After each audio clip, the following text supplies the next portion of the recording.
الحمد للہ نحمده ونستعینه ونستغفره ونؤمن به ونتوکل علیہ ونعوذ باللہ من شرور انفسنا ومن سیئات اعمالنا من یهده اللہ فلا مضل له ومن یضلل فلا ہادی له ونشهد ان لا الہ الا اللہ وحدہ لا شریک له ونشهد ان سیدنا ومولانا محمدا عبدہ ورسولہ اما بعد فاعوذ باللہ من الشیطان الرجیم بسم اللہ الرحمن الرحیم ما کان محمد ابا احد من رجالکم ولکن رسول اللہ وخاتم النبیین وکان اللہ بکل شیء علیما اللہم صلی علی محمد وعلی آل محمد کما صلیت علی ابراہیم وعلی آل ابراہیم انک حمید مجید اللہم بارک علی محمد وعلی آل محمد کما بارکت علی ابراہیم وعلی آل ابراہیم انک حمید مجید۔ اللہ تعالیٰ کا فضل اور کرم ہے کہ اللہ تعالیٰ نے دینی فکر کے ساتھ ہم سب کو بیٹھنے کی توفیق عطا فرمائی ہے۔ اگست 2023 کا سالانہ دورہ تربیت العلماء ہے اور آج اس کی آخری نشست ہے۔ میں اس میں چند گزارشات آپ کی خدمت میں پیش کروں گا۔ اللہ تعالی ہم سب کو دین کی مقبول خدمت کے لیے قبول فرما لے۔ سب سے اہم بات تو ذہن نشین فرما لیں، دنیا میں اگر کچھ کرنا ہے تو ہمیں اپنے ہدف کا تعین کرنا پڑے گا۔ اپنے ہدف کا تعین کرنا پڑے گا۔ جب تک کسی ہدف کا تعین نہیں کریں گے تب تک کام کرنا مشکل ہوگا۔ اپنی ترجیحات متعین کریں کہ ہم کیا کرنا چاہتے ہیں، اور اس کے لیے بنیادی طور پر دو چیزوں کا اہتمام کرنا چاہیے۔ نمبر 1 استشارہ، نمبر 2 استخارہ۔ استشارہ ہوتا ہے صاحب الرائے آدمی سے مشورہ کرنا، اور استخارہ ہوتا ہے اللہ تعالیٰ سے خیر طلب کرنا۔ مشورہ کریں لیکن ہر کسی سے نہیں، صاحب الرائے سے، معاملہ فہم سے، جو آپ کی بات، آپ کی ضرورت اور معاملات کو سمجھتا ہو، اور اللہ تعالیٰ سے 2 رکعت پڑھ کے خیر طلب کریں گے، یا اللہ جس کام پر میں نے مشورہ کیا ہے اور یہ کام میں کرنا چاہتا ہوں، اگر یہ بہتر ہے تو اس کے اسباب عطا فرما دیں، اور اگر میرے لیے بہتر نہیں تو آپ اس کے اسباب پیدا نہ فرمائیں۔ استشارہ لوگوں سے ہوتا ہے اور استخارہ اللہ سے ہوتا ہے۔ دونوں اہم ہیں۔ دونوں میں فرق کیا ہے کہ جب ہم استشارہ کرتے ہیں اور کسی سے مشورہ کرتے ہیں تو ہمیں پتہ چل جاتا ہے کہ جس سے مشورہ کیا ہے انہوں نے ہمیں کیا مشورہ دیا ہے، لیکن جب اللہ تعالیٰ سے خیر کو طلب کرتے ہیں تو اللہ تعالیٰ نے کیا فیصلہ فرمایا ہے اس کا ہمیں تو پتہ نہیں چلتا۔ اس لیے استشارہ اہم ہے بہت زیادہ، حتیٰ کہ اللہ نے اپنے پیغمبر صلی اللہ علیہ وسلم کو حکم دیا، جن پر وحی آتی ہے، جو معصوم ہیں، بشاورہم، جن صحابہ کرام سے آپ مشورہ فرمایا کریں۔ اور اللہ تعالیٰ نے ایک اہم صفت ان کی بیان کی ہے، وَأَمْرُهُمْ شُورَىٰ بَيْنَهُمْ، کہ ان کے معاملات باہمی مشاورت سے چلتے ہیں۔ مشورہ بہت اہم ہے، مشورہ کریں اور پھر اللہ سے خیر طلب کریں۔ اس کا نام استخارہ ہے۔ استخارہ کا معنی یہ نہیں ہے کہ ہم سوئیں گے تو خواب آئے گی، ہمیں خواب میں کوئی اشارہ ملے گا، پھر اس کے مطابق ہم کام کریں گے۔ یہ اچھی طرح ذہن نشین فرما لیں۔ ابھی چند دن قبل میں نے تفسیر کے ساتھ محرم کے ماہ میں حضرت حسین رضی اللہ تعالیٰ عنہ کی شخصیت، آپ کی خدمات، واقعہ کربلا کا پس منظر اور آپ کی ذات مبارکہ پر ہونے والے اعتراضات کے جوابات پر مشتمل 3 دن ہر روز 2 گھنٹے 6 گھنٹے کا بیان کیا۔ انشاءاللہ تفصیل سے آپ کے ساتھ آئے گا، کتاب بھی چھپ جائے گی۔ تو اس میں ایک بات تھی کہ حضرت حسین رضی اللہ تعالیٰ عنہ نے استخارہ کیا۔ ایک بندہ مجھ سے سوال کر رہا ہے کہ جب آپ نے استخارہ کیا تو اس کے بعد بھی آپ کیوں گے؟ میں نے کہا استخارہ کا معنی سمجھے تو پھر کبھی آپ کو اشکال ہی پیدا نہ ہو۔ استخارہ کا معنی ہوتا ہے اللہ سے خیر کو طلب کرنا، باقی اللہ نے فیصلہ کیا فرمایا وہ تو ہمیں پتہ نہیں ہے۔ ہم مشورہ کریں اور دیانتداری کے ساتھ جس کو بہتر سمجھتے ہیں وہ کریں اور اللہ سے خیر طلب کر لیں۔ خیر استشارہ اور استخارہ کر کے ہدف کا تعین کریں، پھر اس ہدف تک پہنچنے کے لیے کسی شخص کا انتخاب کریں، اور جس کا آپ نے انتخاب کیا ہے اس میں بنیادی طور پر 2 صفتوں کا ہونا ضروری ہے۔ نمبر 1، وہ معاملات کو سمجھتا ہو، صاحب الرائے ہو۔ نمبر 2، وہ آپ کے ساتھ مخلص ہو۔ اگر صاحب الرائے نہیں ہے اور مخلص ہے تو مخلص تو ہے لیکن عقل نہیں ہے، رائے نہیں ہے، پھر بھی بہتر مشورہ نہیں دے سکتا، آپ کو چلا نہیں سکتا۔ اور اگر صاحب الرائے ہے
وگرنہ میں الفاظ نہیں بولتا۔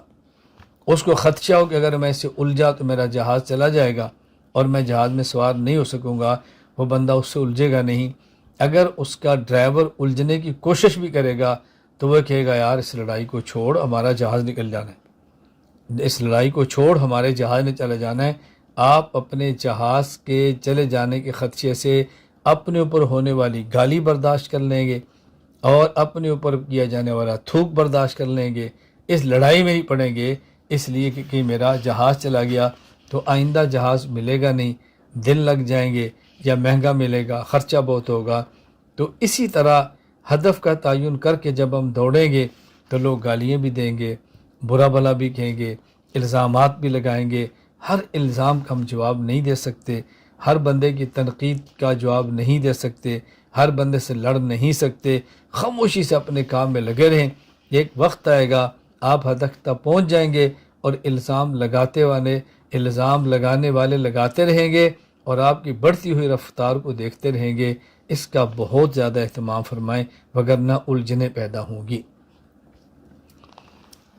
جب لوگ آپ کام کرنا شروع کریں اور اعتراض کریں، اس کا حل اپنی ذات پر ہونے والے اعتراضات کا جواب نہیں، اس کا حل کام کی رفتار کو بڑھا دینا ہے۔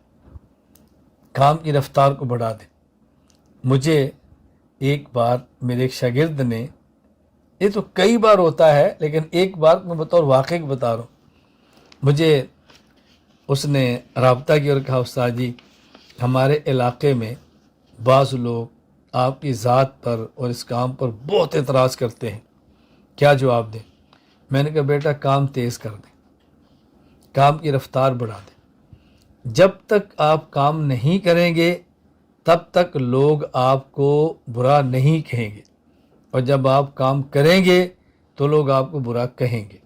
اگر یہ بات برداشت کر سکتے ہیں تو کام کریں، اگر یہ بات برداشت نہیں کر سکتے تو کام نہ کریں۔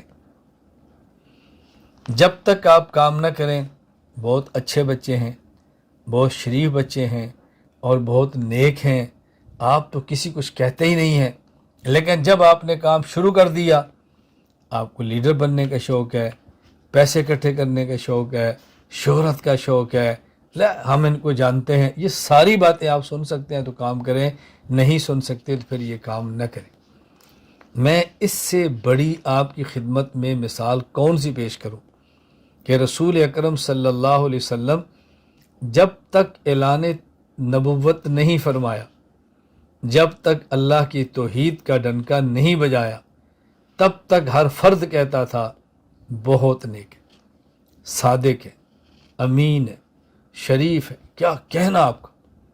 اور جو ہی رسول اکرم صلی اللہ علیہ وسلم نے توحید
کہ رات میں ایک بیان سے واپس آ رہا تھا، رات 2-3 بجے کا وقت ہوگا، تو ایک آدمی کی تقریباً 18 مس کالیں آئی ہوئی۔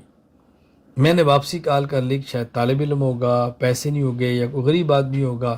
میں نے واپسی فون کیا تو آپ یقین فرمائیں کہ اس نے مجھے گالیاں دی، اور ننگی گالیاں، اور ماں بہن کی گالیاں میں سنتا رہا۔ جب اس نے مجھے کچھ گالیاں سنا دی تو میں نے واپسی بڑے پیار سے اس کو پوچھا کہ بیٹا آپ نے گالیاں ہی دینی تھیں یا کوئی کام بھی تھا؟ تو مجھے کہتا ہے مجھے آپ کی بیٹی کا رشتہ چاہیے۔ میں نے اس سے بڑے تحمل سے میں نے کہا بیٹا آپ غیر مقلد تو نہیں ہو؟ مجھے کہتا ہے کیوں؟ میں نے کہا اس لیے کہ سمجھدار آدمی ایسی بات نہیں کر سکتا، اگر کسی سے بیٹی کا رشتہ لینا ہو تو پہلے گالیاں دو پھر رشتہ مانگو۔ سمجھدار ایسے نہیں کرتا۔ اگر آپ کو رشتہ چاہیے تو ماں باپ کو بھیجیں، ہمیں مناسب لگے گا تو دیں گے، نہیں مناسب لگے گا تو نہیں دیں گے۔ گالیاں دے کر رشتہ مانگنا یہ مجھے سمجھ نہیں آ رہی بیٹا۔ آپ ماں باپ سے کہو کہ رابطہ کر لیں۔ آپ یقین فرمائیں کہ اسی وقت اس نے مجھے کہا کہ شیخ مجھے معاف کر دیں۔ میں نے کہا معاف تو میں نے آپ کو کیا کرنا ہے، میں کرتا ہی ہوں، میں صرف آپ کو بیٹا سمجھا رہا ہوں کہ سمجھدار بندہ ایسا کام نہیں کرتا۔ اور دوسری بات میں آپ کو شاباش دیتا ہوں کہ جو آپ کو سبق پڑھایا تھا آپ کو یاد بھی ہے اور آپ نے سنا بھی دیا ہے۔ تو ظاہر ہے جو سبق پڑھایا جائے گا بندہ وہی سنائے گا نا۔ اس لیے بحمد اللہ تعالی پوری دنیا میں جو میرے شاگرد ہیں اور مجھ سے وابستہ ہیں، دو لفظ یاد رکھنا، میرے شاگرد ہیں اور مجھ سے وابستہ ہیں، وہ ایسی باتیں کبھی نہیں کریں گے۔ کوئی میرا شاگرد ہی نہ ہو یا میرا شاگرد ہو اور مجھ سے وابستہ نہ ہو، وہ ایسا کام کرے میں اس کا جواب دہ نہیں ہوں۔ شاگرد اور وابستہ ہو وہ ایسا کام کبھی نہیں کرے گا۔ تو ہم نے اگر کام کرنا ہے تو ذرا اس کو ذہن میں رکھ لیں کہ سوچ سمجھ کر کام کریں، تو اللہ تعالیٰ آپ کو اور مجھے سب کو توفیق عطا فرمائے کہ ہم کام میں لگے رہیں۔ یہ میں باتیں اس لیے کہہ رہا ہوں کہ ہم نے جو کام کرنا ہے وہ نظریات کا کرنا ہے، ہم نے کام اپنی ذاتیات کا نہیں کرنا۔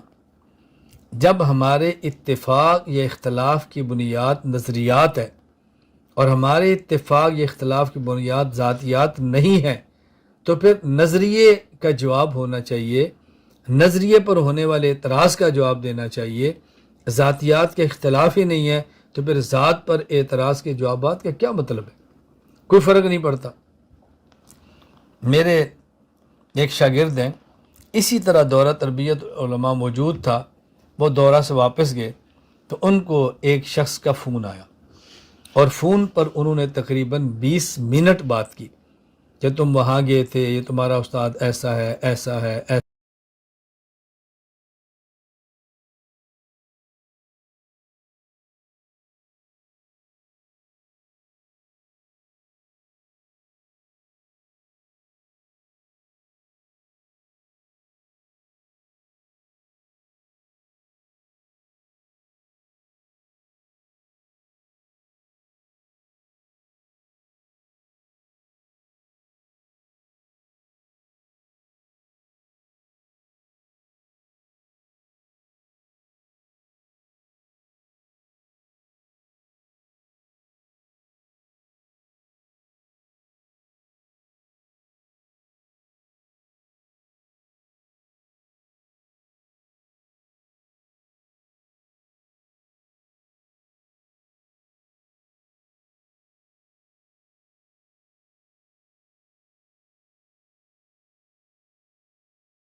دیکھیں جب ہم نے کام کرنا ہے تو بات اچھی طرح ذہن نشین فرما لیں، ہم مستقل محقق نہ بنیں، اکابر کے علوم کے ناقل اور اکابر کے علوم کے شارح بنیں۔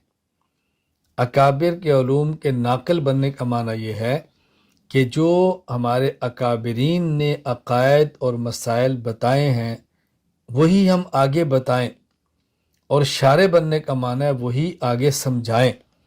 ہم اپنی تحقیقات پیش کرنے کی بجائے اپنے اکابرین کی تحقیقات امت تک پہنچائیں۔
میں بار بار عرض کرتا ہوں کہ بہت ساری باتیں میں کہنا چاہتا ہوں، میں بہت ساری باتیں چھوڑتا بھی چلا جا رہا ہوں تاکہ الجھن نہ ہو۔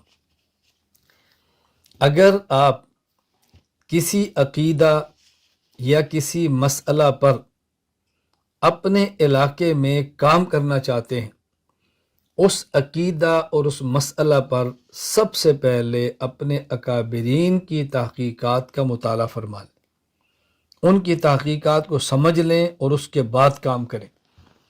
اگر اپنے اکابرین کی تحقیقات کو دیکھے بغیر، سمجھے بغیر ہم نے کام شروع کیا تو کہیں ایسا نہ ہو ہم فتنوں کے خلاف کام کرتے کرتے خود فتنہ بن جائیں، نئی راہیں روکتے روکتے خود نیا راستہ کھول دیں، امت کو بے راہ روی سے بچاتے بچاتے خود بے راہ روی کا شکار ہو جائیں۔ اس لیے اس کا بہت زیادہ خیال فرمائیں۔ میں پھر یہ بات کہہ رہا ہوں، جس عقیدہ یا مسئلہ پر اپنے علاقے میں ہم نے کام کرنا ہے، اس عقیدہ اور مسئلہ پر اپنے اکابرین کی تحقیقات کا مطالعہ فرما لیں، اپنے اکابرین کی تحقیقات کو آپ دیکھ لیں اور اس کے بعد کام کریں، انشاءاللہ العزیز بہت فائدہ ہوگا۔ وگرنہ کہیں ایسا نہ ہو ہم امت کو فتنے سے بچاتے خود ہی فتنہ بن جائیں، ہم امت کو بے راہ روی سے بچاتے خود ہی بے راہ روی کا شکار ہو جائیں، لوگوں کو دائیں بائیں سے نکالتے ہوئے کہ خود ہی ہم دائیں بائیں نہ پھیل جائیں۔ اور اس غلط فہمی میں نہ رہنا کہ نہیں میرے اکابر کے بہت سارے علوم اردو میں ہیں، میں تو اردو نہیں دیکھوں گا، نہ، یہ غلطی کبھی نہ کرنا۔ آپ اگر اردو زبان جانتے ہیں تو یقین فرمائیں اردو زبان کا دامن علوم سے خالی نہیں ہے۔ بہت پرانی بات ہوگی اگر یہ بات ہوگی کہ اردو زبان کا دامن علوم سے خالی ہے۔ یہ میری رائے نہیں ہے، خاتم المحدثین علامہ انور شاہ کشمیری رحمہ اللہ کی مبارک رائے ہے۔ حضرت علامہ کشمیری رحمہ اللہ فرماتے کہ میں اردو زبان کی کتاب کا مطالعہ نہیں کرتا، لیکن میں نے مولانا اشرف علی تھانوی کی بیان القرآن کا مطالعہ کیا تو میری رائے بدل گئی۔ میرا خیال یہ تھا کہ اردو کا دامن علوم سے خالی ہے، مولانا اشرف علی تھانوی کی بیان القرآن پڑھنے کے بعد میرا ذہن بدل گیا۔ اب ظاہر ہے یہ ذہن تب بدلے گا نا جب آپ حضرت تھانوی کی بیان القرآن پڑھیں تو صحیح۔ میں اگر آپ کی خدمت میں عرض کروں نا کہ بیان القرآن میں کیا علوم ہیں تو آپ تشش کر اٹھے۔ بیان القرآن جو کہ عوام کے لیے لکھی گئی ہے، اس کے بیشتر مقامات ایسے آ جاتے ہیں کہ میری سطح کی صلاحیت رکھنے والا ایک عام عالم اس اردو زبان میں لکھے جانے والے مقامات کو بھی پڑھنے سے قاصر ہو جاتا ہے۔ تو آپ بتائیں اس بیان القرآن کے اندر کیا علوم ہوگی؟ میں کبھی اس پر مستقل بات کروں نا، پہلے ایک آیت پڑھوں، پھر اس پہ اشکالات پیش کروں، پھر بیان القرآن سے اس کا جواب پیش کروں، تو آپ سمجھ جائیں کہ حکیم الامت تھانوی رحمہ اللہ نے کیا کیا۔ ارے اور ساری باتیں چھوڑ دیں، مجھے آپ بتائیں بانی دارالعلوم دیوبند مولانا محمد قاسم ننوتوی رحمہ اللہ تعالیٰ کے وہ علوم جو اردو زبان میں ہیں، آپ ذرا اس کو پڑھیں، پھر سمجھائیں، پھر میں دیکھتا ہوں کہ آپ کیسے کہتے ہیں کہ اردو زبان کا دامن علوم سے خالی ہے۔ آپ ذرا پڑھیں نا۔ یعنی تعجب یہ ہے کہ حضرت مولانا محمد قاسم ننوتوی رحمہ اللہ کی کتب کو اس بنیاد پہ پڑھنا چھوڑ دیا گیا ہے کہ حضرت کی زبان بہت مشکل ہے اور سمجھ نہیں آتی۔ بحمد اللہ تعالی میں نے حضرت کی زبان کو سمجھانے کی کوشش کی ہے۔ آپ اندازہ فرمائیں صرف ایک کتاب سے کہ حضرت مولانا محمد قاسم ننوتوی رحمۃ اللہ علیہ کی تحذیر الناس کتاب ہے، اس کتاب کی ایک عبارت کی بنیاد پہ ایک بہت بڑا طبقہ پوری دنیا کے علماء دیوبند کو خارج از اسلام کہہ رہا ہے۔ اب بتائیں اس کتاب کا مطالعہ کتنا ضروری ہوگا۔ اب ہم اس بنیاد پہ اس کتاب کو نہیں کھولتے کہ اس کتاب کو پڑھنا اور سمجھنا بڑا مشکل ہے۔ میں نے بحمد اللہ تعالیٰ ایک سفر پر جب میں ملیشیا سے پاکستان جا رہا تھا اور قطر ایئر ویز پہ تھا، تو میں نے قطر ایئرپورٹ پہ میرا غالباً 9 گھنٹے کا سٹے تھا، تو اس میں 6 یا 7 گھنٹے مسجد میں بیٹھ کے پوری تحذیر الناس کا میں نے مطالعہ کیا اور مکمل میں نے نوٹس لکھے اور پاکستان جا کے پوری کتاب کو میں نے پڑھا دیا۔ میں ابھی ایک سفر پر تھا، علماء کرام تھے، میں نے کہا مجھے آپ فرمائے میں تحذیر الناس میں جو کچھ موجود ہے میں نے جو مطالعہ اس کا کیا ہوا ہے کئی سال پہلے، مجھے فرمایا میں ابھی شروع ہو جاتا ہوں، میں بتا دو تحذیر الناس میں کیا ہے۔ ہم نے حضرات اکابرین کتابوں پر محنت کی ہے۔ میں یہ عرض کر رہا ہوں کہ اس بات کا بہت زیادہ خیال فرمائیں کہ ہمارے اکابرین نے بہت کچھ کیا ہے۔ میں کیا آپ کی خدمت میں عرض کروں۔ میں ایک بات کی وضاحت کرنا چاہتا ہوں، اچھی طرح سمجھ لیں۔ جو اس وقت لوگ میڈیا پر موجود ہیں اور ان کا تعلق اکابر علماء دیوبند کے ساتھ نہیں ہے یا وہ علماء نہیں ہیں اور وہ کام کر رہے ہیں، وہ ٹھیک یا غلط میں اس پہ بحث نہیں کر رہا۔ میں صرف یہ عرض کر رہا ہوں کہ میڈیا پر ہیں، علماء نہیں ہیں اور کام کر رہے ہیں۔ میں صرف اتنی بات ایک واقعہ پیش کر کے عرض کروں گا، اور ممکن ہے ہم کبھی بیٹھے تمہاری ملاقات بھی ہو۔ میں یہ نہیں کہتا میں کبھی نہیں ملوں گا یا کہ میں مخالف ہوں، میں صرف سمجھانے کے لیے بات کہہ رہا ہوں۔ میں ملیشیا سفر پر تھا تو وہاں مجھے بعض احباب نے کہا کہ مولانا صاحب آپ بھی ادھر ہیں، ڈاکٹر ذاکر نائک صاحب بھی ادھر ہیں، تو کیا خیال ہے آپ کی ملاقات نہ کرا دیں؟ میں نے کہا جی کرا دیں۔ تو مجھے کہتے ہم ان سے رابطہ کر کے وقت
عطا فرمائے۔ میں نے آپ کی خدمت میں عرض کیا نا، چونکہ باتیں بہت ساری ہیں جو میں کہنا چاہتا ہوں، وقت کے پیش نظر میں چن چن کے باتیں کہہ رہا ہوں۔ آپ نے اپنے عقائد اور نظریات جو آپ سے عمر میں چھوٹے ہیں، آپ سے قد میں چھوٹے ہیں، آپ سے علم میں چھوٹے ہیں، ان کو بھی سمجھانے ہیں، اور آپ نے اپنے عقائد اور نظریات جو آپ سے علم میں بڑے ہیں، قد اور شہرت میں بڑے ہیں، اور وہ لوگ جو آپ سے واقعتاً بڑے ہیں لیکن کوئی صحیح عقیدہ ان تک نہیں پہنچا یا غلط فہمی کا شکار ہیں، ان تک بھی اپنے عقائد پہنچانے ہیں، تو ان کا طریقہ کیا ہے؟ دونوں تک اپنے نظریات کیسے پہنچائیں؟ جو آپ سے چھوٹا ہے اور خود کو چھوٹا سمجھتا ہے، بات چھوٹے ہوتے ہیں لیکن چھوٹا سمجھتے نہیں، جو آپ سے چھوٹا ہے اور خود کو چھوٹا سمجھتا ہے، اس کو تو آپ عقائد پڑھائیں، اس کو سکھائیں، درسن پڑھائیں، جیسے بھی ہے۔ اور جو آپ سے بڑے ہیں، وہ ہیں بھی بڑے اور خود کو سمجھتے بھی بڑے ہیں۔ بعض بڑے ہوتے ہیں لیکن خود کو بڑا سمجھتے نہیں، بعض ہوتے بھی بڑے ہیں اور سمجھتے بھی خود کو بڑا، ان کا حق ہے، جب بڑے ہیں بڑا سمجھیں کہ اس میں کیا اشکال کی بات ہے۔ تو ان تک اپنی بات کیسے پہنچائیں؟ ان تک اپنے عقائد اور نظریات پہنچانے کا طریقہ یہ نہیں ہے کہ ان کو اپنے عقائد پڑھانا شروع کریں۔ اس کا طریقہ ہوتا ہے کہ ان کو کارگزاری کے طور پر اپنے عقائد عرض کریں کہ حضرت میں فلاں جگہ پر گیا اور مجھ سے ایک غیر مقلد نے اعتراض کیا، میں نے اس کا یہ جواب دیا۔ میں ایک جگہ پر گیا تو ایک بدعتی نے سوال کیا تو میں نے یہ جواب دیا۔ میں فلاں جگہ پر گیا تو ایک منکر حدیث نے سوال کیا تو میں نے یہ جواب دیا۔ اب ظاہر یہ جوابات چونکہ ان کے علم میں نہیں تھے تو ان کو لذت آئی، محبت بڑھی، تو جب آئندہ جائیں گے تو وہ خود آپ سے پوچھیں گے کہ بیٹا اور کارگزاری، کبھی اور کو سفر میں کسی سے بات ہوئی ہو۔ اب دیکھو نا، آپ کے عقائد ان تک آگے، نظریات آگے، آپ کا کام ان تک آگے۔ اس لیے بڑوں تک اپنا کام اور اپنے کام کی کارگزاری جب بھی پہنچائیں، بڑوں تک اپنا کام جب بھی پہنچائیں تو کارگزاری کے انداز میں پہنچائیں، مطالعہ کریں کتب کا اور مزید آگے بڑھیں، تو ظاہر ان کے مطالعہ میں وسعت آئے گی۔ ایک موضوع پر کام کریں گے تو بہت سارے دلائل علم کے اندر آئیں گے، اور دلائل آنے سے علم بڑھتا چلا جائے گا۔ ربانی، اللہ والے اور حق عالم کا شیوا اور حق عالم کا مزاج اور حق عالم کی طبیعت یہ ہے کہ جب اس پر علوم کھلتے چلے جاتے ہیں تو وسعت مطالعہ اور وسعت علوم اور اطلاع علی العلوم کی بنیاد پر وہ اکڑتا نہیں ہے، عجب کا شکار نہیں ہوتا، وہ تکبر نہیں کرتا، بلکہ اس پر اپنی جہالت اور کھلتی ہے۔ یعنی میں ایک کتاب کا مطالعہ کر رہا ہوں اور ایک آیت کی میں نے 2 تفسیریں دیکھ لی ہیں اور میں نے مختلف تفسیریں دیکھی، میرا علم بڑھ گیا ہے۔ اس علم کے بڑھنے سے اگر میں ربانی اور حق عالم ہوں تو عجب، کبر اور اکڑ کا شکار نہیں ہوں گا، بلکہ مجھ پر میری جہالت کھلتی چلی جائے گی۔ اچھا مجھے تو یہ بھی نہیں پتا تھا، مجھے تو یہ بھی نہیں پتا تھا، مجھے تو یہ بھی نہیں پتا تھا۔ اللہ کا شکر ہے کہ اس کا پتہ چل گیا۔ یہ بات یاد رکھیں، یعنی مطالعہ کی بنیاد پہ علوم میں اضافے سے جب علماء کرام نے کام کرنا ہے تو پھر بہت زیادہ خیال فرمائیں۔ نمبر 1، ہمارے دل میں سختی نہ ہو، دل میں سختی نہ ہو۔ نمبر 2، ہماری زبان میں شدت نہ ہو۔ جب یہ 2 چیزیں آتی ہیں نا تو اس کا نقصان کیا ہوتا ہے؟ میں قرآن کریم کی آیت پڑھتا ہوں۔ اللہ رب العزت اپنے پیغمبر حضرت محمد صلی اللہ علیہ وسلم فرما رہے ہیں، لو کنت فظا غلیظ القلب لانفضوا من حولک۔ اے پیغمبر، لو کنت فظا، اگر آپ کی زبان الیاذ باللہ درست ہوئی اور آپ کا دل ان کے لیے سخت ہوا، یہ صحابہ چلے جائیں گے۔ لانفضوا من حولک، یہ نبی کو اللہ صحابہ کے لیے فرما رہے ہیں۔ بتائیں میں اور آپ کس کھاتے میں ہیں، کس باغ کی مولی ہے، ہماری اوقات کیا ہے؟ اور یہ ذہن میں رکھنا، اللہ اس پیغمبر کو فرما رہے ہیں جن کو قرآن کہتا ہے انک لعلی خلق عظیم، قرآن کہتا ہے لقد کان لکم فی رسول اللہ اسوہ، قرآن کہتا ہے لم نشرح لک صدرک، قرآن کہتا ہے ورفعنا لک ذکرک۔ یہ وہ پیغمبر ہیں، یہ اللہ اپنے پیغمبر کو خطاب فرما کے پیغمبر کی امت اور نبی کے ورثہ علماء کو سمجھا رہے ہیں کہ آپ نے کام کرنا ہے تو پھر دل بھی بڑا رکھو اور اپنی زبان بھی نرم رکھو، تو آپ دیکھو کس طرح آپ کے شاگردوں کا، مریدین کا، معتقدین کا حلقہ آپ کے ساتھ رہے گا۔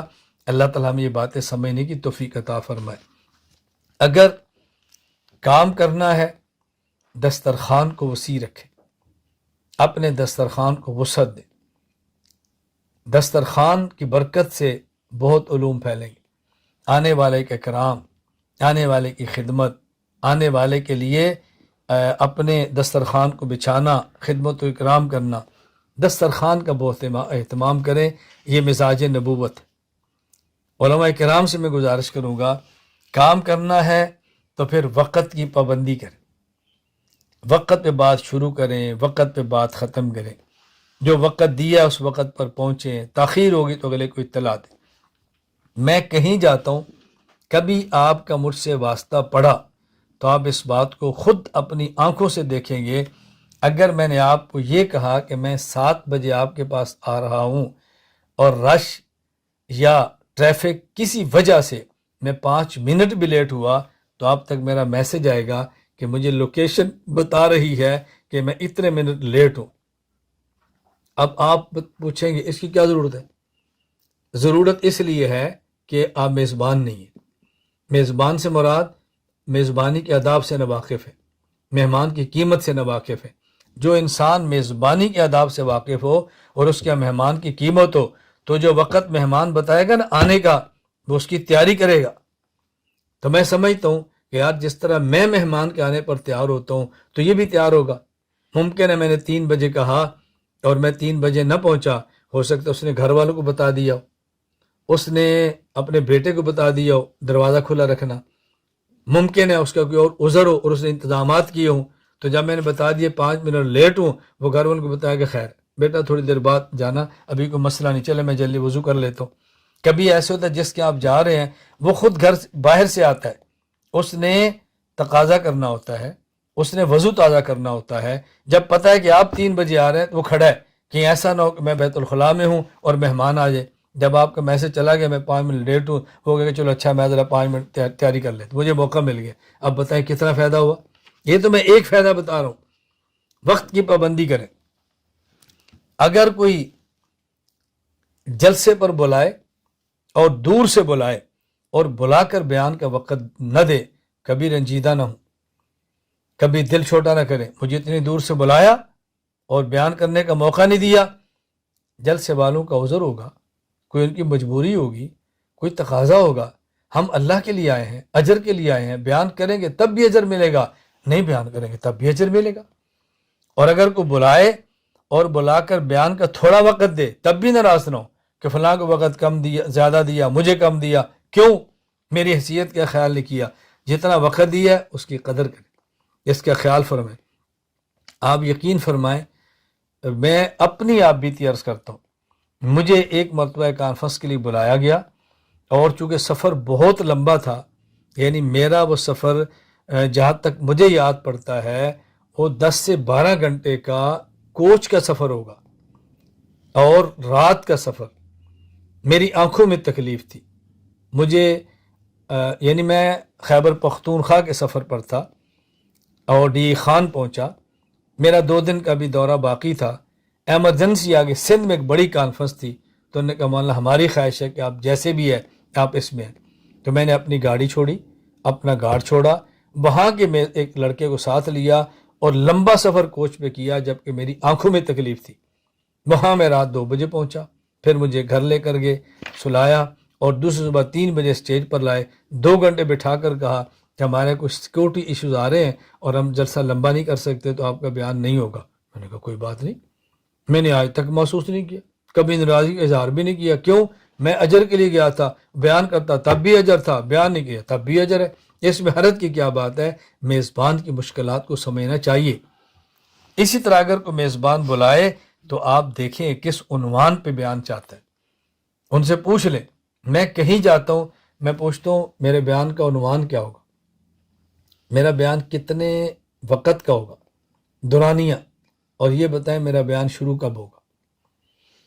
میزبان کے لیے کتنی آسانی ہوگی۔ میں پوچھتا ہوں میرا بیان کس عنوان پہ ہوگا، میرا بیان کتنے بجے شروع ہوگا، اور میرے بیان کا دورانیہ کتنا ہوگا۔ یہ میں ان سے پوچھتا ہوں، وہ بتا دیتے ہیں۔ میں کہتا ہوں حضرت جو مناسب سمجھے، میں نے کہا نہیں، جو مناسب سمجھوں گا تو ہو سکتا ہے میں کوئی ایسا موضوع چھیڑ دوں جو آپ کے ماحول کے موافق نہ ہو اور آپ کے لیے مسائل پیدا کر دے، مجھے آپ بتا دیں، مجھے آسانی ہوگی۔ یہ تو میں ان سے پوچھتا ہوں۔ باقی میں ایک بات ان کے پوچھے بغیر بتاتا ہوں کہ میں نے کھانا ہے یا نہیں کھانا۔ اگر کھانا ہے تو کیا کھانا ہے، نہیں کھانا تو میں کہتا ہوں میں نہیں کھاؤں گا، آپ محسوس نہ فرمائیں، میں نے کھانے کے وقت کیا اور طے کیا ہوا ہے، جزاک اللہ۔ اور اگر وہ کہ نہیں آپ ضرور، تو پھر میں بتاتا ہوں بھی میرا پرہیز ہے یا مجھے تکلیف ہے یا میری مجبوری ہے، میں فلاں چیز کھاؤں گا، مجھے آپ بنا دیں، بس اس کا اہتمام کرتا ہوں۔ لیکن میرا بیان سننے والے یہ نتیجہ نہ نکالیں کہ آپ کسی کے یہاں جائیں، ان سے پوچھ لیں عنوان کیا ہوگا، دورانیہ کتنا ہوگا، کتنے بجے شروع ہوگا، وہ بتا دیں، اس کے بعد کہ جی میں نے کیا کھانا ہے، مجھے مٹن دیسی گھی میں کالی مرچوں میں بھنا ہوا چاہیے۔ کیوں؟ استاد جی نے فرمایا تھا جو کھانا ہو بتا دیا کرو۔ اور بھائی یہ دیکھو آپ کس کو کہہ رہے ہو، غریب آدمی کو۔ کبھی آپ پان کا آرڈر دے رہے ہیں، مجھے پان چاہیے اور کتھے والا چاہیے اور چونے والا چاہیے اور سپاری والا چاہیے، اس بندے کو سپاری نہ دو نا، اس بیچارے نے پتہ نہیں زندگی میں پان دیکھا ہی نہیں ہوگا، آپ ساتھ دے کر چلے جاؤ۔ تو میری ان باتوں سے یہ مانا نہ سمجھنا یہ جو میں کہہ رہا ہوں بتا دیں، نہیں، سادگی کا خیال رکھیں، سادگی کا، اور اپنی شخصیت سے بڑھ کر فیصلے نہ کریں، اس کا ہمیشہ خیال کریں۔ اللہ تعالیٰ مجھے اور آپ سب کو بات سمجھنے کی توفیق عطا فرمائے۔ جب آپ کسی کو میسج کریں تو بات پوری لکھیں۔ السلام علیکم ورحمۃ اللہ وبرکاتہ، یہ میرا نام ہے، فلاں شہر سے ہوں، مجھے یہ کام ہے، بہت آسانی۔ میں اتنی تکالیف تسلسل کے ساتھ یومیہ کی بنیاد پہ برداشت کر رہا ہوں کہ کئی بار میرا جی چاہتا ہے کہ میں جواب دینا چھوڑ دوں۔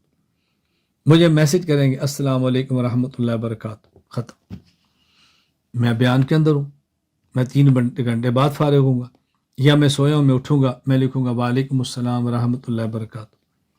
اب جب میں نے سلام کا جواب دیا تو وہ مصروف ہے، اب وہ رات کو ہے تو وہ صبح میسج کریں گے آپ سے ایک ضروری بات کرنا چاہتا ہوں۔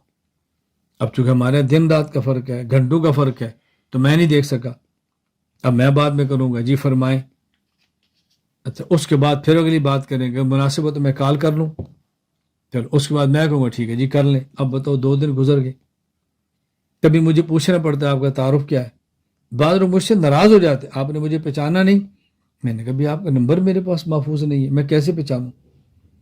نہیں محفوظ تو تھا، میں نے کہا نمبر ڈیلیٹ بھی ہو جاتا ہے، یہ کون سی بات؟ میں کہنا یہ چاہتا ہوں آپ کے پاس کبھی میرا میسج آئے اور آپ کا میرا بے تکلفی کا تعلق ہو، مسلسل رابطہ ہو، الگ بات ہے، نہیں تو میرا آپ کو میسج آئے گا السلام علیکم ورحمۃ اللہ وبرکاتہ، جب فارغ ہو تو مجھے بتا دیں یا مجھے کال کر لیں، محمد الیاس گھمن، یا بتا دیں یا مجھے کال کر لیں، محمد الیاس گھمن، بس۔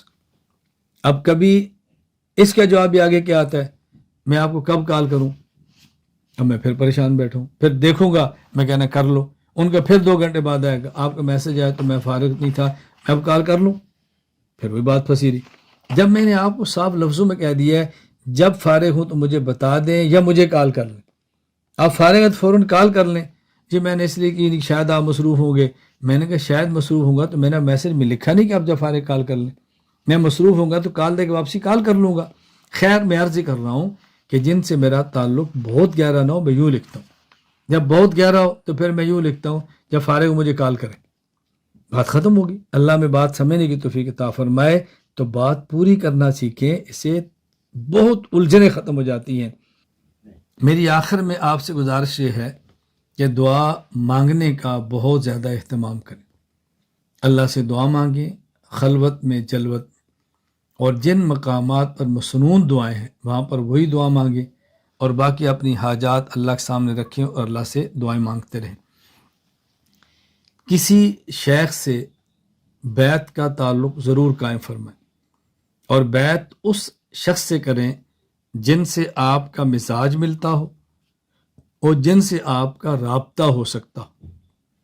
مزاج نہ ملتا ہو تب بھی بیعت نہ کریں، مزاج ملے اور رابطہ نہ ہو سکتا ہو تب بھی بیعت نہ کریں۔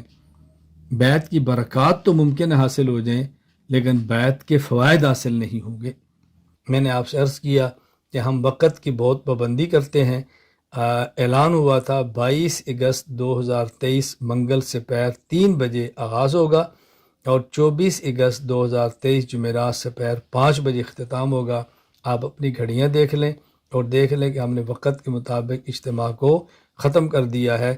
میری گھڑی کے مطابق ابھی 3 منٹ باقی ہے، اس لیے ہم دعا کریں گے اور اجتماع وقت پہ ختم ہو گیا ہے۔ اللہ تعالیٰ مجھے اور آپ سب کو بات سمجھنے کی توفیق عطا فرمائے۔ میں آخر میں پھر یہ گزارش کر رہا ہوں، توجہ رکھیں، علماء کرام اور دین کا کام کرنے والے تمام حضرات وقت کی پابندی فرمائیں۔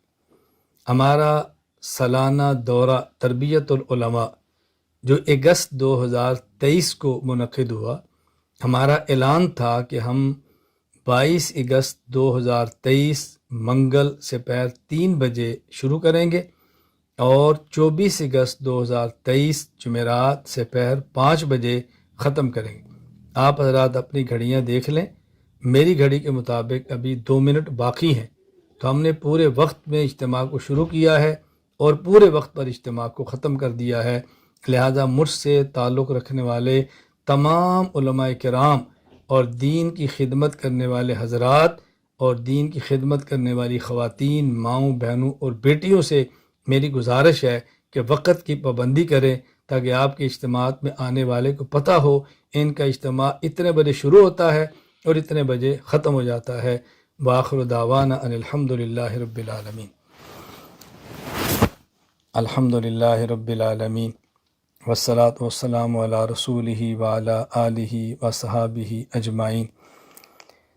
ربنا آتنا فی الدنیا حسنۃ وفی الآخرۃ حسنۃ وقنا عذاب النار۔ ربنا ظلمنا انفسنا وان لم تغفر لنا وترحمنا لنکونن من الخاسرین۔ ربنا لا تزغ قلوبنا بعد اذ ہدیتنا وہب لنا من لدنک رحمہ انک انت الوہاب۔ رب اغفر وارحم وانت خیر الراحمین۔ رب اغفر وارحم وانت خیر الراحمین۔ رب اغفر وارحم وانت خیر الراحمین۔ اللہم طہر قلوبنا من النفاق واعمالنا من الرياء والسنتنا من الكذب واعیننا من الخیانہ فإنك تعلم خائنة الأعین وما تخفی الصدور فإنك تعلم خائنة الأعین وما تخفی الصدور فإنك تعلم خائنة الأعین وما تخفی الصدور۔ اے اللہ کریم ہم سب کے گناہوں کو معاف فرما، اے اللہ کریم ہماری خطاؤں سے درگزر فرما، اے اللہ کریم ہماری حاجات کو پورا فرما، اے اللہ کریم ہماری مشکلات کو ختم فرما، اے اللہ کریم ہمیں اپنے دین کی مقبول خدمت کے لیے قبول فرما، اے اللہ کریم وہ نیک اعمال جو دین کی خدمت کے لیے ذریعہ بنتے ہیں، تقویت کا سبب بنتے ہیں، ہمیں ان کے کرنے کی توفیق عطا فرما۔ اے اللہ وہ برے اعمال جو دین کی خدمت میں رکاوٹ بن جاتے ہیں، اے اللہ تو ان اعمال سے ہماری حفاظت فرما، اے اللہ تو ان اعمال سے، برے اعمال سے ہماری حفاظت فرما۔ یا اللہ آپ نے اپنے کرم سے ہمیں ایمان کی نعمت دی ہے، یا اللہ تو ہمیں کفر سے محفوظ فرما لے، اے اللہ تو کفر و شرک سے ہماری حفاظت فرما لے، اے اللہ کفر و شرک سے ہماری حفاظت فرما لے، اے اللہ کریم سنت کی نعمت دی ہے، بدعات سے ہماری حفاظت فرما لے، اے اللہ صحت کی نعمت عطا فرما کر بیماریوں سے حفاظت فرما لے، اللہ عزت کی نعمت دے کر ذلت سے ہماری حفاظت فرما لے، اے اللہ دولت کی نعمت دے کر غربت اور فقر سے ہماری حفاظت فرما لے، اللہ ہدایت کی نعمت دے کر ضلالت اور گمراہی سے ہماری حفاظت فرما لے، اے اللہ اہل حق کے ساتھ جوڑ کر ہمیں اہل باطل سے تو محفوظ فرما لے، اے اللہ کریم تعدم آخر ہمیں حقاق حق کی توفیق عطا فرما، ابطال باطل کی توفیق عطا فرما، اے اللہ زندگی کی آخری سانس تک ہمیں حق کو اخلاص، اعتدال اور دلائل کے ساتھ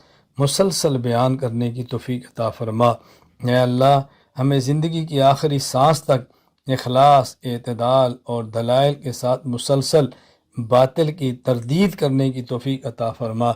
یا اللہ ہمارا اے اللہ ہمارا مال، اے اللہ ہمارا گھر، اے اللہ ہماری اولاد، اے اللہ ہماری جان، اے اللہ سب کچھ آپ کا عطا کردہ ہے۔ اگر اللہ اس کو آپ اپنے دین کے لیے استعمال فرما لیں، قبول فرما لیں، تو یا اللہ یہ آپ کا احسان ہوگا، اے اللہ یہ آپ کا احسان ہوگا۔ اے اللہ ہم پر یہ احسان فرما دے، یا اللہ ہم پر احسان فرما دے۔ اللہ تو مجھے قبول فرما لے، میرے بچوں کو قبول فرما لے، میرے گھر والوں کو قبول فرما لے، میرے خاندان کو قبول فرما لے، میری نسلوں کو قبول فرما لے۔ اے اللہ اور جو اس دعا میں شریک ہیں، اے اللہ جو میرے تعلق والے ہیں، تو سب کو قبول فرما لے، سب کے مال کو قبول فرما لے، اللہ سب کی جان کو قبول فرما لے، اللہ سب کی نسلوں کو قبول فرما لے۔ یا اللہ اے مولا کریم، اے مولا کریم اپنے کرم سے تو ہمیں قبول فرما لے۔ یا اللہ، یا اللہ ہم نے کتنے گناہ چھپ کر کیے، آپ نے ستاری کی چادر کو ڈھال دیا۔ یا اللہ آئندہ بھی ہمیں رسوائی سے محفوظ فرما لے، دنیا اور آخرت کی ذلت سے ہماری حفاظت فرما دے۔ یا اللہ کریم جو گناہ کیے آپ کی ذات کے علاوہ کوئی نہیں جانتا، اللہ تو اس کو معاف فرما دے، اے اللہ تو اس کو معاف فرما دے۔ اور یا اللہ آئندہ ہمیں گناہوں کی لعنت سے محفوظ فرما لے۔ یا اللہ تیرے دین کی خدمت کرنے والی جتنی جماعتیں ہیں، تیرے دین کی خدمت کرنے والے جتنے ادارے ہیں، تیرے دین کی خدمت کرنے والے، اے اللہ جتنے مراکز ہیں، تیرے دین کی خدمت کرنے والے جتنے افراد ہیں، اللہ تو سب کی مدد فرما دے، اللہ تو سب کی نصرت فرما دے، اے اللہ تو سب کی مدد فرما دے، اللہ تو سب کی نصرت فرما دے، اے اللہ تو سب کی مدد فرما دے، یا اللہ تو سب کی نصرت فرما لے۔ اے اللہ اہل حق کے قلوب کے درمیان تو محبتیں پیدا فرما دے۔ یا اللہ ہمیں دین کے کام کرنے والوں میں جوڑ کا ذریعہ بنا دے، دین کے کام کرنے والوں میں ہمیں توڑ کا ذریعہ بننے سے محفوظ فرما لے۔ اے اللہ جتنے لوگ آج ہمارے ساتھ شریک ہیں، جس نے دعا کا کہا ہے، اے اللہ ان کی حاجات کو پورا فرما دے۔ اے اللہ جو ہم سے دعا کی توقع رکھتے ہیں اور رابطہ نہیں کر سکے یا ان کا رابطہ نہیں ہو سکا، اے اللہ کریم اپنے فضل سے ان کی حاجات کو پورا فرما دے۔ اے اللہ جتنے والدین ہیں جن کو اولاد کی خوشیاں دیکھنی نصیب فرما دے۔ اے اللہ جتنے والدین ہیں جن کو اولاد کی خوشیاں دیکھنی نصیب فرما دے۔ اے اللہ جتنے والدین ہیں ان کی اولاد کو ان کو آنکھوں کو ٹھنڈک بنا دے۔ اے اللہ اولاد کا غم کتنا بڑا غم ہے، اے اللہ یہ تو والدین ہی جانتے ہیں۔ اے اللہ اس غموں سے محفوظ فرما لے۔ اے اللہ اور جتنے بچے ہیں، اے اللہ اولادیں ہیں، جن کو والدین کی قدر کی توفیق عطا فرما دے۔ اے اللہ ان کو والدین کے سایہ عاطفت عطا فرما دے، والدین کے سایہ شفقت عطا فرما دے۔ اے اللہ کریم، اے اللہ کریم، اے اللہ کریم ہماری مائیں، ہمارے والدین، اے اللہ ہمارے اساتذہ جن کی محنت سے اللہ ہمیں دین ملا ہے، اے اللہ ہمارے مشائخ جن کی محنت سے دین ہمیں ملا ہے، اے اللہ ہمارے وہ معاونین جن کی برکت سے ہم یہاں تک پہنچے ہیں، اے اللہ رسول اکرم صلی اللہ علیہ وسلم اور آپ کے شاگرد صحابہ کرام رضی اللہ عنہم مجمعین اور اس کے بعد کے جتنے مجتہدین، فقہاء، مفسرین، محدثین، متکلمین گزرے ہیں جن کی محنت سے دین ہم تک پہنچا ہے، اے اللہ ان سب کو اپنی شان کے مطابق اجر عطا فرما دے۔ اے اللہ ان سب کو اپنی شان کے مطابق اجر عطا فرما دے۔ یا اللہ ہم سے پہلوان نے محنت کی، دین ہم تک پہنچا، اللہ تو ہمیں ایسی محنت کی توفیق عطا فرما کہ دین قیامت تک جو محفوظ رہے، ہم بھی ذریعے کے طور پر استعمال ہو جائیں، ہم بھی اسباب کے طور پر استعمال ہو جائیں، ہم بھی اے اللہ تیرے دین کی خدمت کا ذریعہ بن جائیں۔ یا اللہ آپ کا دین ہمارا محتاج نہیں، اللہ ہم آپ کے دین کے محتاج ہیں۔ اے اللہ ہم آپ کے دین کے محتاج ہیں، اے اللہ ہم آپ کے دین کے محتاج ہیں۔ یا اللہ ہم اعتراف کرتے ہیں ہمیں جس طرح بولنا چاہیے ہم نہیں بولے، جس طرح سکھانا چاہیے نہیں سکھا پائے، جس طرح محنت کرنی چاہیے نہیں محنت کر پائے۔ اے اللہ ہم اس کا اعتراف کرتے ہیں تو اپنے کرم سے ہمیں معاف فرما دے، اے اللہ تو اپنے فضل سے ہمیں معاف فرما دے۔ اے اللہ ہم سب کو سمجھنے والے قلوب عطا فرما دے، اللہ محفوظ رکھنے والے دماغ عطا فرما دے۔ اے اللہ بیان کرنے والی والی زبانیں عطا فرما دے۔ اے اللہ کریم، اے اللہ کریم، دنیا بھر کے مسلمانوں کی تو حفاظت فرما دے۔ اللہ بیماروں کو صحت عطا فرما دے، مقروضوں کے قرض ادا فرما دے، ہماری جائز حاجات کو پورا فرما دے۔ یا اللہ اپنے در کا محتاج بنا کر غیروں سے غنی فرما دے۔ اے اللہ کریم، اے اللہ کریم، اے اللہ کریم، میں آپ کے در میں اے اللہ دست بدستہ دعا کرتا ہوں۔ اللہ مجھے اپنی اوقات کا بھی پتہ ہے، اے اللہ مجھے اپنے اعمال کا بھی پتہ ہے، اے اللہ مجھے اپنی علمی کوتاہیوں کا بھی پتہ ہے، اے اللہ مجھ سے کوئی چیز مخفی نہیں ہے، اے اللہ میں معترف ہوں سب چیزوں کا، تو اپنے کرم سے اللہ تو مجھے قبول فرما لے۔ اور یا اللہ یہ جو ہمارے شاگرد، ہمارے مرید، ہماری مائیں بہنیں بیٹیاں جو ہم سے امیدیں وابستہ لگا کر بیٹھے ہیں، اے اللہ تو ان کی امیدوں پر پورا اترنے کی توفیق عطا فرما دے۔ اے اللہ کہ ہمارے بارے میں جو اچھا گمان رکھتے ہیں، اے اللہ اس طرح کا بنا دے، اس سے بہتر بنا دے۔ اے اللہ مرکز میں کتنے حضرات آئے ہیں، اے اللہ بڑی طلب لے کر آئے ہیں، یا اللہ کتنے دنیا میں اس بات کو سن رہے ہیں، بڑی محبت سے بیٹھے ہیں۔ اے اللہ میں جانتا ہوں یہ میری ہی نالائکی ہے کہ مکمل فائدہ نہیں ہو پاتا، اے اللہ میں جانتا ہوں یہ میری ہی کوتاہی ہے کہ مکمل فائدہ نہیں ہو پاتا۔ اللہ تو مجھے معاف فرما دے، اللہ تو مجھے معاف فرما دے، اللہ تو مجھے معاف فرما دے۔ اے اللہ کریم ہم جانتے ہیں ایک عالم کو پیغمبر کا وارث ہو کر جیسا ہونا چاہیے، ہم ایسے نہیں ہوتے، اللہ تو معاف فرما دے۔ اور اے اللہ میں صحیح معنوں میں رسول اکرم صلی اللہ علیہ وسلم کا وارث بنا دے۔ اے اللہ وہ اوصاف عطا فرما دے جو وارث میں ہونی چاہیے، اللہ وہ درد عطا فرما دے، اللہ وہ کڑن عطا فرما دے، دین کے مٹنے کا غم عطا فرما دے۔ اے اللہ دین کے مٹنے کا غم عطا فرما دے، پوری امت کا درد عطا فرما دے۔ اے اللہ اپنے حبیب صلی اللہ علیہ وسلم کے سامنے روز محشر کو شرمندہ ہونے سے بچا لے۔ اے اللہ تیرے پیغمبر نے کتنی قربانیاں دی ہیں، اے اللہ گھر سے بے گھر ہوئے ہیں، اے اللہ اپنا مکہ چھوڑ کر مدینہ چلے گئے، اپنی بیٹیوں کی جدائیاں برداشت کر لیں، بیٹیوں کی طلاقیں برداشت کر لیں، اے اللہ اپنے خاندان کی جدائیاں برداشت کی، لیکن اللہ اپنے دین کو نہیں چھوڑا۔ اے اللہ ہمیں علماء کو بھی اے اللہ اسی طرح اپنے دین کے ساتھ کو وابستہ فرما دے، ہماری مدد فرما دے، اللہ تو ہماری نصرت فرما دے، اپنی محبت کو یا اللہ غیاروں کی محبت پر غالب فرما دے۔ اے اللہ ہمارے قلوب و دلوں میں اپنی محبت ڈال کر اپنے غیر کی محبت کو نکال دے۔ اے اللہ اپنی محبت ڈال کر غیروں کی محبت کو نکال دے۔ اللہ تو اپنی محبت کو ڈال کر غیروں کی محبت کو نکال دے۔ یا اللہ تو میری مدد فرما، اللہ تو میری نصرت فرما، اللہ تو میری مدد فرما، اللہ تمہاری نصرت فرما۔ اے اللہ اس مرکز کے فیض کو پورے عالم میں عام فرما، مرکز کی جلد تعمیر کے اللہ تو اسباب پیدا فرما۔ اے اللہ کریم تیرے علم میں ہے ہم کس حد تک کام میں مخلص ہیں، جو اخلاص میں کمی ہے اللہ تو پورا فرما دے۔ اے اللہ تیرے علم میں ہے ہمیں جو اسباب چاہیے ہمارے پاس نہیں، غیب کے خزانوں سے اسباب عطا فرما دے، اللہ غیر کے خزانوں سے اسباب عطا فرما دے۔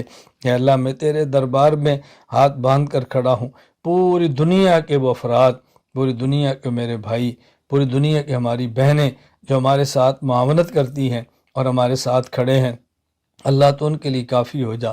اللہ تو اپنی شان کے مطابق ان کو عطا فرما دے، ان کی دنیا آخرت بہتر فرما دے، اور ان کی نسلوں کو دین کے لیے قبول فرما لے۔ اے اللہ کریم، اے اللہ کریم مرکز کے ساتھ وابستہ ہر فرد کو علم، تقوی، صلاحیت، صحت، عفت، عزت، عافیت عطا فرما دے۔ اے اللہ مال، جان، اولاد، عمر میں برکتیں عطا فرما دے۔ اے اللہ کتنے حضرات نے دعاؤں کے لیے کہا ہے، ان کی بیماریوں کو دور فرما دے۔ کتنے حضرات میرے بہت قریبی تعلق والے ہیں، کچھ مالی پریشانیوں کے شکار ہیں، اللہ ان کی ختم فرما دے۔ کچھ بیماریوں کا شکار ہیں، اللہ تو صحت عطا فرما دے۔ اے اللہ کچھ کے اور مسائل ہیں، اپنے کرم سے ان مسائل کو ختم فرما دے۔ اے اللہ اپنے کرم سے ان مسائل کو ختم فرما دے۔ اے اللہ کریم اپنے کرم سے ان کے مسائل ختم فرما دے۔ اے اللہ دنیا اور آخرت میں آپ ہمارے مددگار بن جائیں۔ اے اللہ دنیا اور آخرت میں آپ ہمارے مددگار بن جائیں۔ اے اللہ کریم پھر کسی کی کیا پرواہ ہے، اے اللہ ہمارے مددگار بن جائیں، اللہ ہمارے ولی اور ناصر بن جائیں، اے اللہ ہمارے ماوا اور منجا ہے ہمارے محافظ بن جائیں۔ یا اللہ اپنے فضل و کرم سے آپ نے دعا کی توفیق عطا فرمائی، اللہ اپنے کرم سے اس کو قبول بھی فرما لے، یا اللہ اس کو قبول بھی فرما لے۔ اے اللہ تیرے علم میں ہے میری خواہش ہے میرا عزم ہے، میرا ارادہ ہے، جس حد تک اللہ مجھ سے ہو سکا میں اس کام پہ لگاؤں۔ اے اللہ ہماری خواہش ارادہ ہے پورے عالم میں ایسے مراکز بن جائیں جو عقائد کے لیے درسگاہ ہوں، مسائل کے لیے دارالفتہ ہوں، تزکیہ نفس کے لیے خانقاہ ہوں۔ اے اللہ ایسے افراد تیار ہو جائیں جو عقائد کو سکھانے میں متکلم ہوں، اللہ مسائل کو بتانے میں مفتی ہوں، اور عقائد اور اصلاح نفس اور تزکیہ اور تربیت نفس کے لیے وہ مرشد ہوں، مربی ہوں۔ اللہ تو ایسے مراکز بھی دے دے، اللہ تو ایسے افراد بھی دے دے، اللہ ایسے مراکز بھی دے دے، اے اللہ ایسے افراد بھی دے دے جو موجود ہیں۔ اے اللہ ان کو صلاحیت عطا فرما دے، ہمیں ان کی قدر کرنے کی توفیق عطا فرما۔ یا اللہ جتنے دعائیں مانگی ہیں اپنے حبیب صلی اللہ علیہ وسلم کے صدقے اللہ تو قبول فرما لے۔ اے اللہ اپنے مبارک اسماء حسنہ کی برکت سے قبول فرما لے۔ اللہم انا نسألک من خیر ما سالک منہ نبیک و عبدک محمد صلی اللہ علیہ وسلم، ونعوذ بک من شر ما استعاذ منہ نبیک و عبدک محمد صلی اللہ علیہ وسلم، وانت المستعان وعلیک البلاغ ولا حول ولا قوة الا باللہ العلی العظیم برحمتک یا ارحم الراحمین۔ السلام علیکم ورحمۃ اللہ وبرکاتہ۔ اللہ تعالیٰ آپ تمام کا جو مرکز تشریف لائے ہیں آنا قبول فرمائے، اور دور دراز ممالک میں بیٹھ کے جو ہماری گفتگو سن رہے ہیں اللہ تعالیٰ ان کو بھی قبول فرمائے، مردوں کو بھی، خواتین کو بھی، ہماری ماؤں بہنوں بیٹیوں کو، سب کو اللہ قبول فرمائے۔